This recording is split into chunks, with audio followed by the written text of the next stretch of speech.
এই যে ছোটো মাছ রান্না হচ্ছে, আলু পেঁয়াজ ঝাল একসঙ্গে দিয়েছি। এবার ভেজে নিয়ে তারপরে ছোটো মাছ দিলে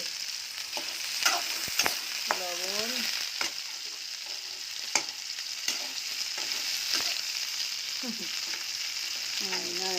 দিয়ে হলুদ লবণ, মাছটা একটু ভেজে নিই তারপরে দেবো। মায়া মাছ দিয়ে রান্না করে এখানে পায়রা মাছ ঝোল হবে। পায়রা মাছ এই যে আলুটা একটু কষে ঝোল দিয়েছি, এখন সিদ্ধ হলে তারপরে ঢেকে দিলাম। এই যে পায়রা মাছ একটু ঝোল হবে এখানে।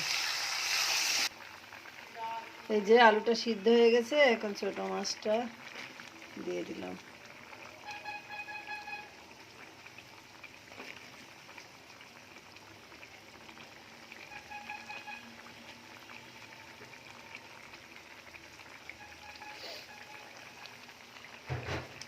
এইটা তোমার কাছে। এই যে পায়রা মাছটা ঝোল হচ্ছে।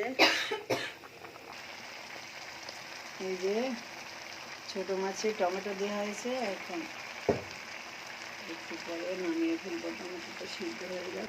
এই যে পায়রা মাছ ঝোল ঠিক আছে। এই যে কই মাছ ভাজা হচ্ছে, ভেজে তারপরে ভুনা হবে।